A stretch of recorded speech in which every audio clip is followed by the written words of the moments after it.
Ya, mungkin sudah Kelihatan kelihatan, Di. bang. Oke. Jadi, untuk materi kita pada kali ini tuh mengenai pengenalan patologi sel. Jadi, ini apa? Ini PPT saya ambil, PPT yang dokter saya tuh kita pelajari sama-sama supaya eh, apa yang ada di PPT ini dapat kita apa? Kita cerna masing-masing tuh. Jadi kita mulai misalnya aja. Nah, jadi ini semacam pengenalan tuh mengenai apa itu patologi sel. Jadi di sini dikatakan semua itu organ, apa kerusakan organ itu dimulai dari tingkat seluler.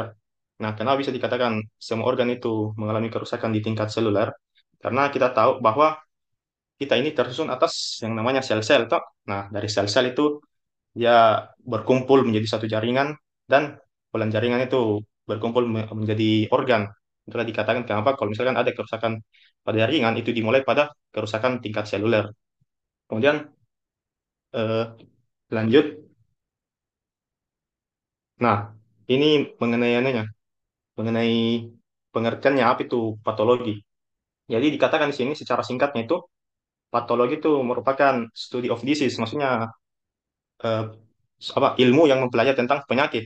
Nah, terus dikatakan yang di bawahnya itu patologi seluler itu dia mempelajari organ dan jaringan yang berhubungan dengan disease, berhubungan dengan penyakit pada tingkat seluler. Itu ya tadi saya katakan kenapa kita berbicara tentang seluler karena ya, organ itu tersusun atas eh, jaringan, di mana jaringan ini tersusun juga atas yang namanya sel-sel atau struktur yang menyusun tubuh kita. Nah, ini mungkin secara umum tentang patologi sel itu ilmu yang mempelajari tentang penyakit.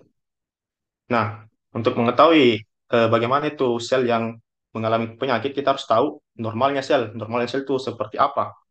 Nah, di sini normal seluler itu merupakan eh, eh, normal sel, apa struktur dan fungsi sel yang normal itu merupakan kunci untuk mengetahui penyakit dan mekanisme yang mendasari penyakit. Nah, jadi ini yang kita akan pelajari mengenai sel, tingkat sel kita akan pelajari.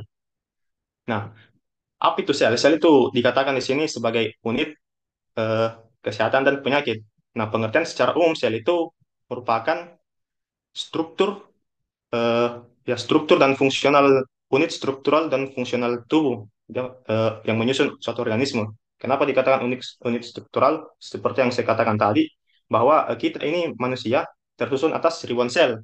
Kita tersusun atas ribuan sel dan semua fungsi-fungsi metabolisme itu dilakukan dalam sel. Baik itu salah satunya itu proses metabolisme glikolisis, di mana glikolisis kan terjadi di pada bagian sitoplasmanya sel toh.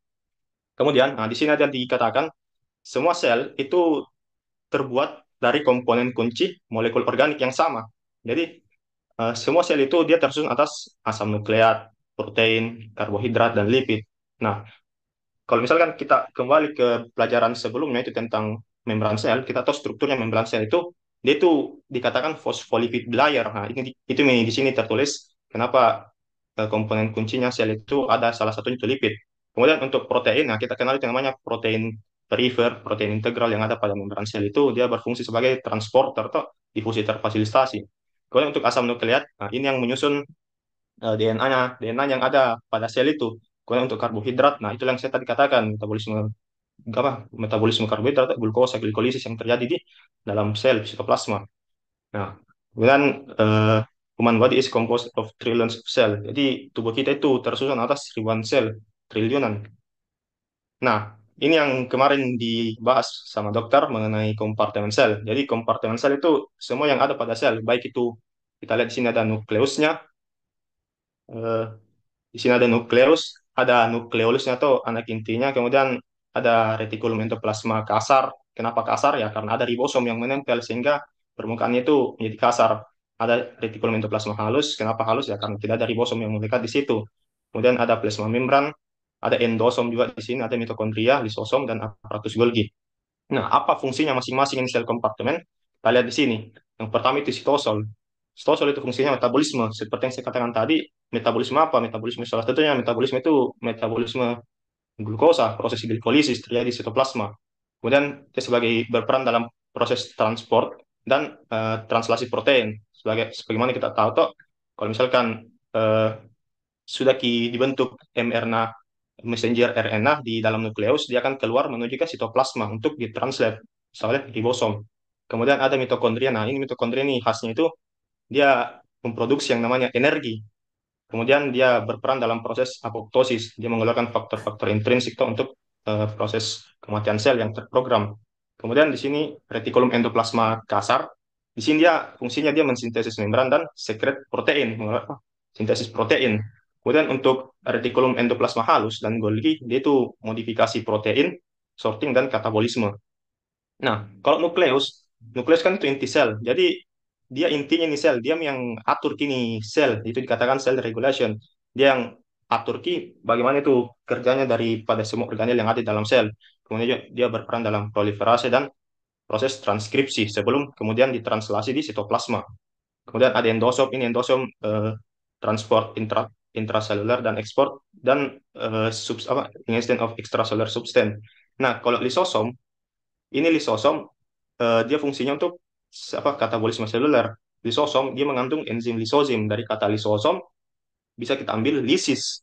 Lisis itu apa? Menghancurkan. Nah, kalau kita bicara tentang metabolisme, menghancurkan itu sama dengan katabolisme. Sehingga di sini dikatakan seluler katabolisme.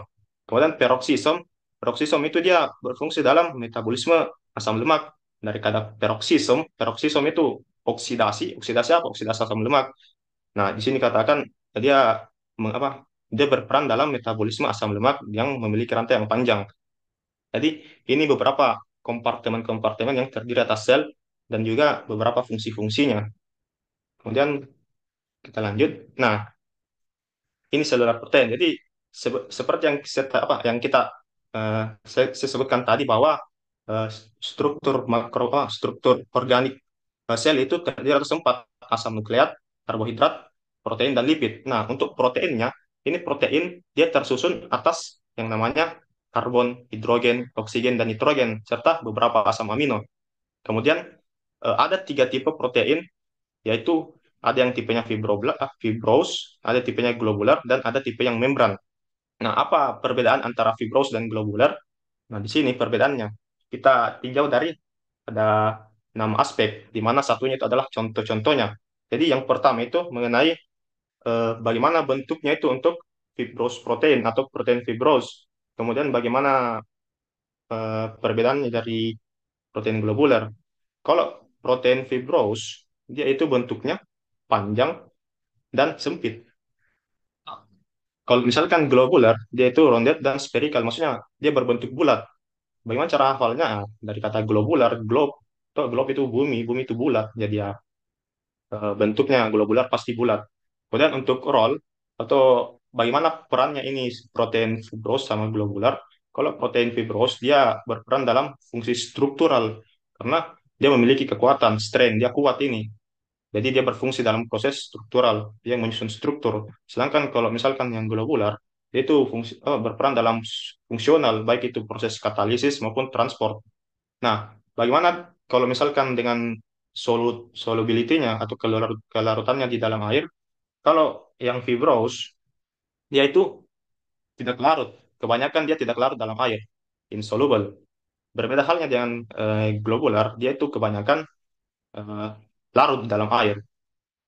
Nah, bagaimana caranya kita membedakan antara fibrose dan protein toh dari sisi kelarutannya? Ini cara bodoh-bodohnya saya toh. Jadi kita bisa lihat di sini insoluble itu sama-sama ada i di fibrose, jadi insoluble, tidak larut dalam air. Sedangkan kalau globular protein ya soluble, kebalikannya insoluble toh. Itu cara gampangnya kalau misalkan caranya saya mengapa gitu. Kalau misalkan urutan asam aminonya ya kalau asam amino fibrose itu dia berulang-ulang ki. Sedangkan kalau yang globular ya dia tidak teratur ki, tidak teratur ki sekuen asam aminonya. Dan untuk stabilitasnya ya ini stabilitasnya untuk protein fibrosis itu dia kurang sensitif terhadap perubahan panas maupun pH. Sedangkan untuk yang globular dia sensitif terhadap eh, perubahan suhu maupun perubahan pH. Kenapa untuk fibros, kenapa dia tahan terhadap perubahan suhu dan perubahan pH? Kita lihat dia perannya. Dia itu struktural karena dia kuat. Jadi ya dia tidak terlalu tahan, dia tidak terlalu sensitif terhadap panas dan pH. Kemudian contoh-contohnya apa? Contohnya kolagen, keratin untuk fibrosis dan globular. Kalau untuk globular itu hemoglobin, insulin, dan katalase. Seperti itu. Nah, kemudian bagaimana proses terjadinya sintesis protein? eh, Sebelum kita melangkah mengenai sintesis protein, kita kita harus tahu dulu apa itu yang namanya dogma sentral toh yang sesuai dengan modul kemarin yang dikasihkan sama dokter. Jadi dogma sentral itu adalah suatu proses di mana dari DNA ini kita rubah menjadi RNA melalui proses transkripsi dan dari RNA kita ubah menjadi protein dalam proses translasi. Jadi secara singkatnya itu dogma sentral itu bagaimana sekumpulan proses mengubah DNA menjadi RNA dalam proses transkripsi dan mengubah RNA menjadi protein dalam proses translasi. Nah, kita kembali lagi yang tadi, bagaimana sintesis protein terjadi. Jadi yang pertama itu sebelum protein itu disintesis, DNA ini harus melalui yang namanya replikasi DNA. Di sini katakan DNA replikasi oleh DNA polimerase. Nah, bagaimana caranya DNA ini mereplikasi dirinya? Mungkin kita lompat dulu. Nah, di sini dikatakan DNA replikasi. Jadi, bagaimana caranya DNA replikasi? Kan kita tahu DNA itu eh, double helix, toh dia bentuknya seperti ini, bentuk helix. Ki. Nah, awalnya DNA ini karena bentuknya helix, dia harus dikasih lurus dulu. Setelah dikasih lurus, baru ikatan-ikatan hidrogen antar basa nitrogen ini di setiap rantainya itu dipotong sama enzim helikase. Nah, setelah itu, nanti ada yang namanya enzim primase, dia akan memberi tanda di masing-masing rantai. Tandanya itu di situ ya yang digunakan DNA polimerase untuk memulai sintesis eh, basa-basa nitrogen yang baru untuk melakukan proses DNA replikasi. Jadi yang pertama itu dipotong dulu rantai-rantainya, kemudian ada DNA primase, mungkin tidak ada tampil di sini. Toh. DNA primase itu memberikan primer, bahasa primer toh sebagai tempat mulanya itu DNA polimerase untuk melakukan sintesis. Kemudian DNA polimerase mulai melakukan yang namanya sintesis. Nah, di sini kita lihat ada yang namanya leading strand, ada namanya lagging strand, ada yang leading, ada yang lagging. Kalau leading itu dia itu sintesis proteinnya itu searah dengan replication fork, replication fork. Di sini ini namanya replication fork, garpu replikasi karena dia berbentuk garpu tercabang menjadi dua karena sudah dipotong ikatan hidrogennya sama helikase tadi.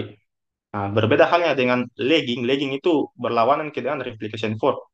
Jadi nanti ini ciri khasnya lagging strand itu dia continue, dia berlanjut terus ke sana.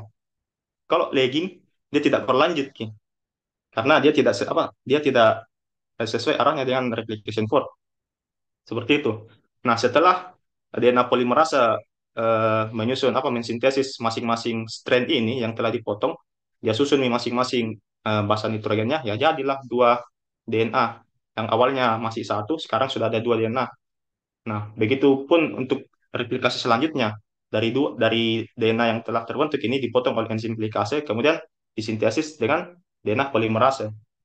Seperti itu untuk DNA replikasi. Kita kembali ke sintesis protein tadi, kan sudah DNA polimerase. Nah, ketika DNA itu sudah melakukan replikasi DNA, maka terjadilah proses yang namanya transkripsi, di mana proses transkripsi ini dia diatur oleh yang namanya RNA polimerase. Tadi DNA polimerase, sekarang RNA polimerase. Karena kita mau bikin mRNA, messenger RNA. Nah, setelah jadi messenger RNA, ini sense RNA, kemudian inilah yang kemudian ditransport ke dalam sitoplasma untuk kemudian ditranslasi oleh ribosom menjadi protein. Nah, kalau apa ini katanya nih reverse transcripta, reverse transcription. Nah, reverse transcription ini maksudnya dari rantai mRNA ini bisa diubah menjadi DNA kembali. Contohnya apa? Contohnya mungkin di virus kalau tidak salah itu ada namanya retrovirus, di mana yang awalnya itu virusnya itu dari single strand mRNA, di mana yang positif, dia dapat diubah menjadi DNA kembali. Kemudian dari DNA, dia bikin lagi mRNA untuk proses sintesis protein yang untuk virus. Sama halnya seperti ini. Ini yang positive sense, dia dapat membuat replikasi rantainya yang yang negatifnya. Tadi kan yang positif, dia dapat buat lagi rantai RNA yang negatifnya. Sama bisa kembali menjadi eh, positive sense RNA yang kemudian akan ditranslasi oleh ribosom menjadi protein. Jadi secara umumnya itu yang pertama untuk sintesis protein, kita replikasi dulu DNA oleh DNA polimerase. Setelah kita replikasi DNA, kita melakukan proses yang namanya transkripsi. Diubah dari DNA menjadi mRNA oleh enzim RNA polimerase. Setelah jadi ini enzim RNA polimerase, kita transport ini keluar sitoplasma untuk eh, melakukan yang namanya proses translasi. Siapa yang melakukan proses translasi ya ribosom. Apa hasilnya? Ya ini protein yang digunakan oleh sel tersebut. Jadi secara umumnya untuk sintesis protein. Nah, ini tadi dogma sentral kan kita sudah tahu toh. Jadi dogma sentral itu proses perubahan dari DNA menjadi RNA oleh proses transkripsi dan RNA menjadi protein dalam proses translasi.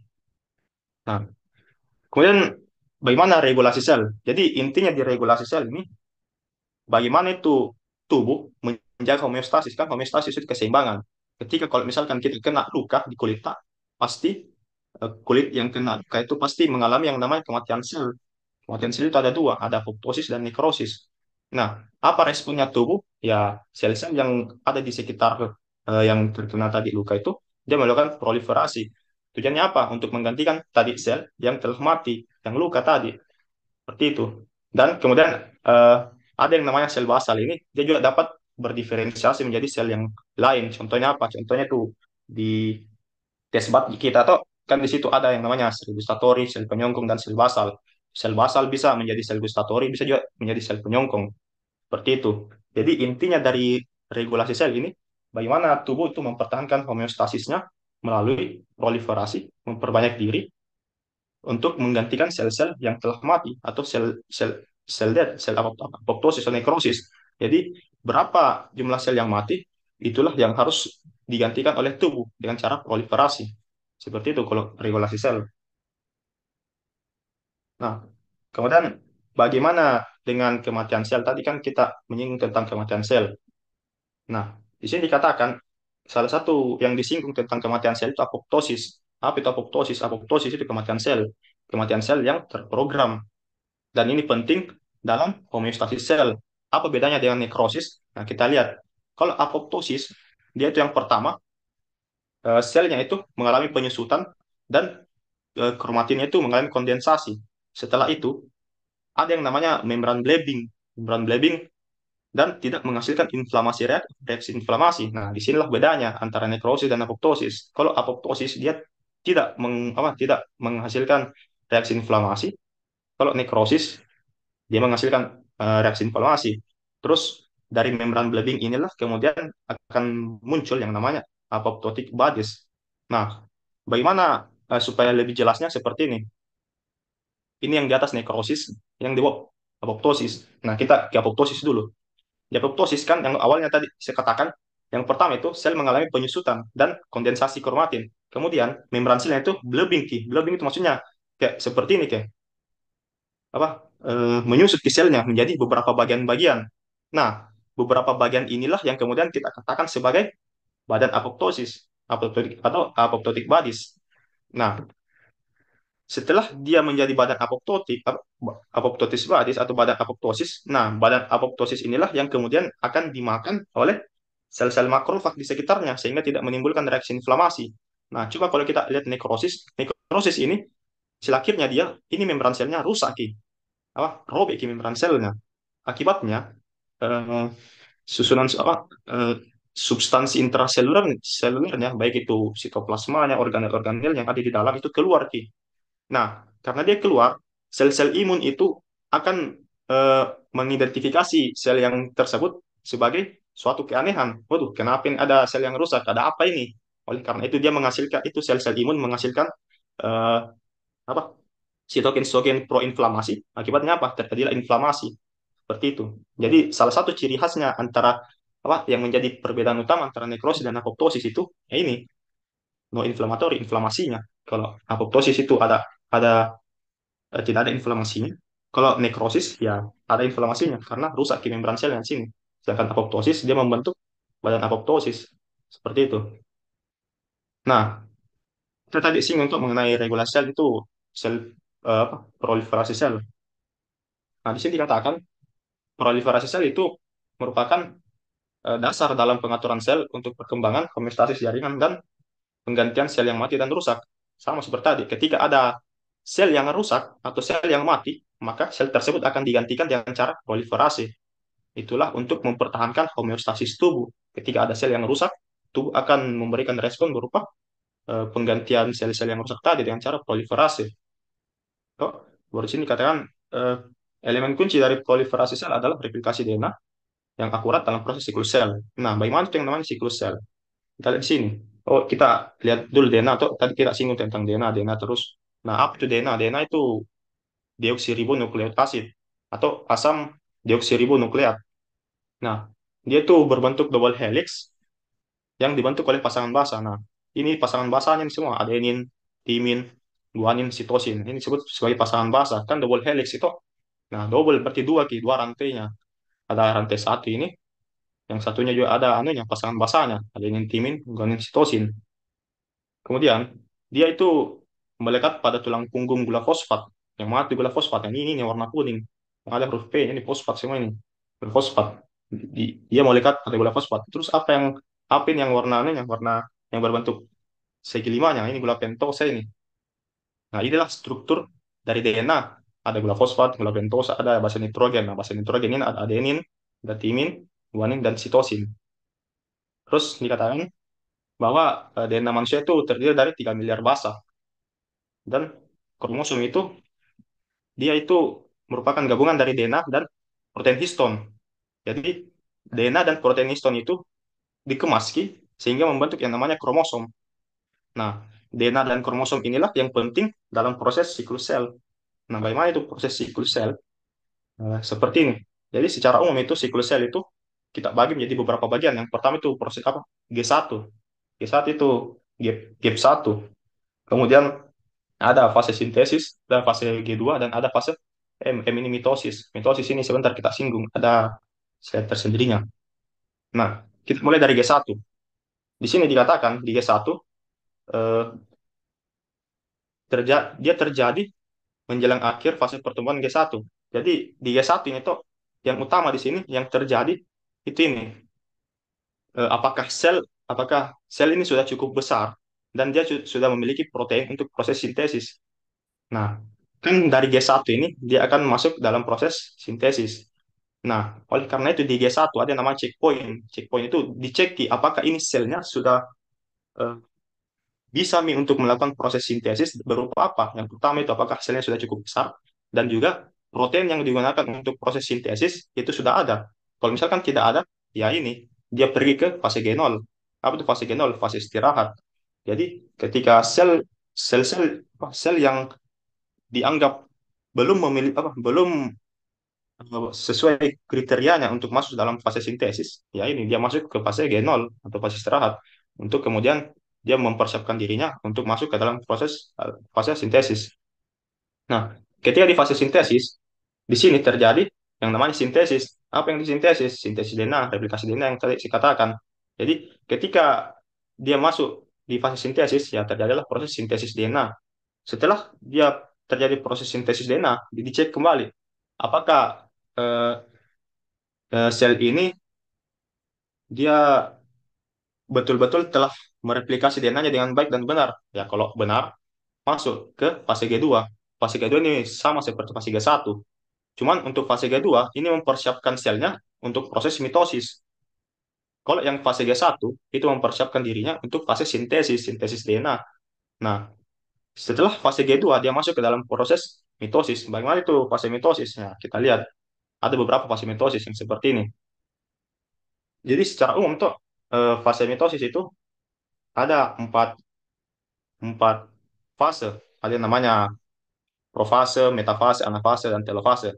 Nah, jadi sebelum melakukan mitosis, sel-sel ini kromosomnya itu eh, harus sudah bereplikasi dalam proses sintesis tadi itu harus sudah bereplikasi karena ceritanya ini sel mau membelah. Nah, setelah dia sintesis proteinnya tadi, kemudian kromosom ini menebal membentuk ini bukan kromosom, nah sorry, ini kromatid karena dia masih berbentuk benang-benang kromatin ini. Nah, sebelum melakukan proses ini apa profase, nah ini kromatin-kromatin ini harus berkondensasi itu menembal menjadi kromosom. Nah, setelah dia bereplikasi apa, DNA-nya dan menjadi sudah berkondensasi menjadi kromosom, barulah dimulai yang namanya fase profase ini, in early profase. Nah, pada fase profase ini terbagi dua, Ki. Ada yang profase awal, ada yang profase akhir. Nah, walaupun secara keseluruhan profase awal dan profase akhir itu masuk dalam tahap profase juga. Nah, apa yang terjadi di profase awal? Nah, kita lihat. Tadi kan ini warna hijau ini sentriolnya. Ketika dia masuk fase profase awal, ini sentriolnya terbagi dua nih, terbagi dua. Kenapa terbagi dua? Ya karena nanti dia akan menarik masing-masing kromosom ke kutub yang berbeda sehingga terjadilah yang namanya pembelahan sel. Jadi ini sentriolnya harus membelah dulu. Nah, kita lihat kemudian ininya, membran nukleusnya. Tadi yang awalnya sempurna sekali, ini sekarang sudah mulai agak rusak sedikit. Nah, setelah fase profase awal, dia masuk ke namanya fase profase akhir. Di mana fase profase akhir, ini sentriol yang tadi telah membelah, dia sudah berada pada masing-masing kutub. Jadi dia berlawanan, Ki. Ada yang misalkan tuh ada yang di utara, ada yang di selatan seperti itu. Dan kemudian kita lihat lagi membrannya. Membrannya ini sudah mulai rusak, rusak total. Nah, itu yang inilah dua fase ini yang masuk dalam fase profase. Setelah fase profase, ada yang namanya fase metafase. Di mana ciri khasnya fase metafase ini? Ya, kita lihat ini kromosomnya semua. Semua ini berada dalam satu garis ekuator. Satu garis semua ini. Dan kita lihat, ini sentromernya tadi sudah mengeluarkan yang namanya benang-benang spindle. Tujuan apa benang spindle? Tujuannya untuk menarik ini masing-masing kromosom ke berbagai kutub yang berlawanan. Nah, jadi pada fase metafase ini, sentromer ini sudah, sentrol ini sudah berada pada kutub yang berlawanan, kemudian dia sudah mengeluarkan benang-benang spindle-nya. Setelah itu, masuk ke fase anafase. Nah, anafase juga di sini katakan ada dua. Ada anafase awal dan ada anafase akhir. Walaupun sebenarnya itu anafase eh, satu gitu. Jadi di sini dia lebih apa? Dia membedakan antara anafase awal dan anafase akhir. Apa yang terjadi pada anafase yang di awal dan anafase yang di akhir. Nah, untuk anafase yang di awal yang terjadi ini yang tadi kromosom yang awalnya dia berbentuk seperti ini, dia ditarik oleh benang spindle yang dibentuk oleh masing-masing sentriol. Akibatnya apa? Ini kromosomnya terbagi dua, Ki. Ada yang ke arah sini, ada yang ke arah bawah, ada yang ke arah atas, ada yang ke arah bawah. Tertarik, Ki, oleh benang-benang spindle ini yang dibentuk oleh sentromer. Setelah itu masuk ke fase anafase akhir. Nah, fase anafase akhir ini itu kromosomnya dia sudah dekat, dia sudah berpindah nih. Yang awalnya tadi into yang agak masih di tengah-tengah sedikit, jadi dia sudah berpindah ke kutub yang berbeda. Fase anafase akhir hampir mencapai kutubnya masing-masing. Dan kemudian lihat ki membrannya ini mulai nih kayak apa ya? Mau terbagi lah selnya itu mulai mau membagi dua selnya ini. Nah, masuk ke fase selanjutnya di sini eh, ya kita lihat di sini selnya ini membran selnya ini sudah hampir nih membelah sempurna ceritanya. Kemudian ini kromosom apa kromatinnya ini semua sudah ada nih masing-masing nukleusnya, membran selnya, walaupun tidak terlalu sempurna, tapi itu baru pun mulai terbentuk dan sampai di fase akhir atau sitokinesis. Sitokinesis ini sel ini yang tadi awalnya satu, dia sudah membelah menjadi dua bagian yang secara sempurna. Kemudian ditandai dengan ya ini dia sudah memiliki masing-masing nukleusnya, ada masing-masing sentriolnya dan masing-masing ini membran selnya juga sudah terpisah seperti itu. Jadi ini untuk fase mitosisnya. Jadi awalnya itu fase profase, masuk ke fase metafase, metafase lanjut ke fase anafase, dan yang terakhir fase telofase. Kemudian ada fase sitokinesis. Sitokinesis ini sudah selesai nih fase pembelahan selnya. Seperti itu. Nah, kemudian eh, sel signaling atau apa komunikasi sel. Jadi di sini katakan sel signaling is part of communication process. Jadi signal sel ini merupakan proses komunikasi. Sama kita kalau misalkan mau berkomunikasi dengan teman tak, kita pakai bahasa apa bahasa Indonesia. Sama dengan sel, tapi sel ini dia tidak menggunakan bahasa. Oke, jadi kita lanjut nah teman-teman. Jadi mungkin mungkin kapang suara atau agak tidak terlalu jelas karena di sekitar sini lagi hujan tuh. Nah, tadi kita sudah sampai di cell signaling atau eh, komunikasi sel. Tuh, bagaimana caranya tuh sel itu berkomunikasi. Nah, jadi di sini katakan eh, komunikasi sel itu apa? Sel signaling itu merupakan proses bagaimana caranya sel itu dapat berkomunikasi untuk melakukan aktivitas dasar sel dan mengkoordinasikan beberapa tindakan-tindakan dari sel-sel itu sendiri. Nah, komunikasi sel itu sebenarnya ada beberapa caranya itu sel berkomunikasi di sini. Ada yang namanya interseluler, ada yang namanya intraseluler. Kalau inter itu antara satu sel dengan sel yang lainnya. Kalau intra itu di dalamnya sel yang terjadi. Nah, jadi kita bagi dua kita apa sel signaling atau komunikasi seluler. Ada yang interseluler, ada yang intraseluler. Nah, kita mulai dari interseluler dulu. Nah, seperti yang saya katakan tadi, interseluler itu komunikasi yang melibatkan beberapa langkah. Jadi yang pertama itu ada sinyal yang memicu, sinyal pemicu yang melepaskan, yang mengeluarkan itu sinyal. Kemudian itu sinyal kemudian transportasi apa mengalami transportasi ke organ target. Sampai di organ target, itu sinyal yang tadi dikeluarkan kemudian diterima oleh organ target tadi. Dan akibatnya apa? Itu sinyal yang tadi didapat oleh sel target kemudian dikonversi menjadi sinyal-sinyal yang akan berubah menjadi sinyal intraseluler atau ya dalam sel target. Jadi itu yang pertama. Yang pertama itu pengeluaran sinyalnya, sinyal selulernya, kemudian dia transportasi menuju ke target sel. Kemudian di target sel itu sinyal tadi yang telah dikeluarkan atau diriliskan diterima. Nah, akibatnya apa? Eh, sinyal sel tadi kemudian dikonversi dan mengaktifkan eh, jalur intraseluler. Nah, ada beberapa intercellular signaling atau komunikasi interseluler antara satu sel dengan sel yang lain. Yang pertama ini yang saya dapatkan dari internet tuh ada yang namanya ya, mohon maaf, ada yang namanya endocrine signaling atau pensinyalan melalui endokrin. Apa itu endokrin? Nah, endokrin itu maksudnya ini satu sel, toh sel yang menghasilkan sinyal. Kita lihat di sini ada target sel, sel target. Nah, sinyal yang dikeluarkan oleh sel yang menghasilkan sinyal ini apa dia dikeluarkan menuju ke pembuluh darah dan pembuluh darah inilah yang kemudian berperan dalam proses transportasinya. Transportasinya ini sinyal apa sinyal sinyal ya sinyal ini sinyal substansi kimia yang menjadi sinyal kemudian akan diterima oleh eh, sel target. Itu yang disebut sebagai endokrin. Jadi ciri khasnya ini endokrin dia menggunakan blood vessel atau pembuluh darah sebagai transportasinya. Kemudian ada yang namanya paracrine signaling atau sinyal paracrine. Dia itu ciri khasnya ini satu sel dengan sel yang lain itu berdekatan Ki.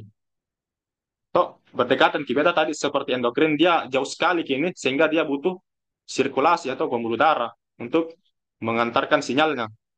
Nah, kalau paracrine tidak, dia tidak butuh ini yang namanya blood vessel atau pembuluh darah karena baku dekatan kan parah itu di antara atau di samping.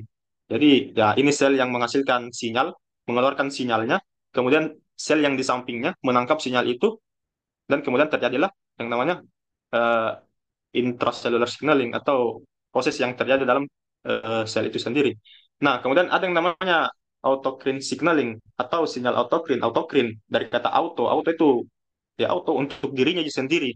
Jadi ciri khasnya ini autocrine signaling tuh ini sel dia mengeluarkan sinyalnya substansi kimia yang menjadi sinyal, kemudian dia tuh yang tangkap ki. Nah, lihat tuh di situ aja reseptornya, dia tuh yang tangkap itu sinyalnya sendiri dari auto.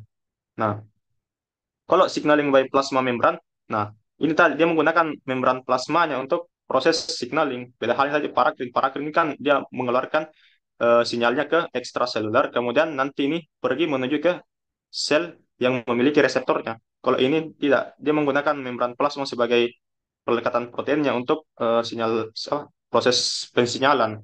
Nah, jadi secara umum itu kalau tipe interselular antara satu sel dengan sel lain itu ada empat. Pertama itu endokrin, kemudian parakrin, kemudian ada autokrin, dan ada yang menggunakan membran plasma. Nah, kemudian ada yang namanya intraseluler. Kalau tadi inter, sekarang intra. Kalau intra itu berarti yang terjadi di dalam sel. Nah, tadi kan sinyal yang sudah didapatkan oleh sel ini, anggaplah itu misalnya endokrin, dia mengeluarkan sinyal. Sinyal inilah yang kemudian menjadi eh, substansi untuk proses komunikasi dan ditangkap oleh sel target. Nah, di sel target ketika sinyalnya sudah ditangkap, ya aktiflah ini sinyal intraseluler yang berada di dalam intraseluler. Pertama itu ada namanya metabolisme perantara, kemudian eh, aktivasi pembelahan sel, kemudian ada di morfologi dan terjadi program apa? Program transkripsi. Jadi seperti itu. Nah, begini, secara untuk membedakan lebih jelasnya tuh antara interseluler dan intraseluler. Kalau inter antara satu sel dengan sel lain. Kalau intra ya di dalam selnya itu yang terjadi. Dan contohnya, anggaplah ini sinyal sel yang mengeluarkan sinyal. Dia mengeluarkan sinyal ini, sinyalnya yang bentuk segitiga atau ditangkap sama ini sel satunya. Nah, ketika dia ditangkap, aktiflah serangkaian aktivitas-aktivitas yang berada di dalam sel yang disebut sebagai intracellular signaling atau sinyal intraseluler seperti itu. Ini perbedaan secara umumnya. Nah, begini yang dimaksud sebagai eh, apa intracellular signaling, yaitu ketika substansi kimia yang dihasilkan oleh satu sel itu telah ditangkap oleh sel target, aktiflah yang namanya ini sebagai contoh Jina teman-teman, ini sebagai contoh Jin. Nah, ketika ini warna itu ditangkap oleh reseptor satu sel, aktiflah kemudian yang namanya ini siklus AMP, protein kinase. Akibatnya apa? Terjadi perubahan-perubahan aktivitas yang sel lakukan itu, contohnya itu untuk menghasilkan protein seperti itu. Nah, banyak banyak sekali itu yang namanya sinyal apa substansi kimia yang dapat dijadikan sebagai komunikasi seluler. Toh, mungkin ini ada yang namanya kalsium channel begitu. Ada reseptor tirosin kinase yang kemudian akan mengaktifkan serangkaian aktivitas-aktivitas intraseluler untuk memicu yang namanya suatu reaksi. Reaksi apa? Untuk menghasilkan misalnya untuk menghasilkan protein seperti itu toh. Nah, Eh, ya, mungkin seperti itu untuk materi kali untuk mengenai patologi sel. Jadi awal kita sudah bicara tentang bagaimana itu yang namanya sel normal, bagaimana komponen-komponennya sel normal itu komponen makromolekulnya, asam nukleat, protein, karbohidrat, lipid. Kemudian untuk protein sendiri itu bagaimana susunannya? Ada tersusun atas karbon, hidrogen, oksigen, nitrogen, dan beberapa polipeptida. Kemudian kita sudah belajar tadi tuh mengenai eh, kompartemen-kompartemen seluler mulai dari sitoplasma, sitoplasma, retikulum endoplasma, mitokondria, nukleus dan lainnya. Kemudian kita sudah pelajari juga bagaimana itu yang namanya sintesis protein yang dimulai dari replikasi diubah menjadi kemudian dilanjutkan dalam proses transkripsi, diubah menjadi mRNA dan diubah menjadi protein dalam proses translasi. Terus yang terakhir itu kita pelajari mengenai bagaimana komunikasi intraseluler dan komunikasi interseluler. Nah, mungkin sekian dari penjelasan saya. Mungkin kalau misalnya ada teman-teman yang mau bertanya, ya silakan.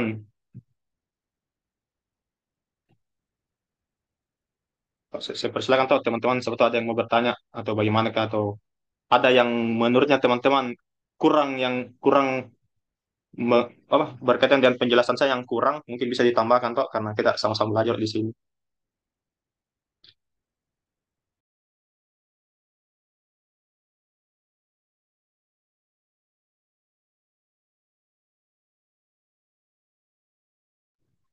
Ya, toh, jadi mungkin kapan nggak ada di pertanyaan kalau misalnya memang ada yang mau ditanyakan toh ya bisa di chat. Apa-apa. Saya tuh kan satu satu angkatan Diki juga tuh sama-sama Diki mau jadi dokter juga. Nah, mungkin Hmm. sekian mengenai penjelasan saya mengenai patologi seluler, pengenalan mengenai patologi sel yang kita sudah pelajari ini. Jadi kurang lebihnya mohon dimaafkan kalau misalkan ada informasi yang saya berikan itu salah ya saya mohon maaf karena saya itu tidak pernah luput dari namanya kesalahan. Kalau misalkan eh, ada ilmu yang baru kita dapatkan dari ini materi ya alhamdulillah kita syukur itu.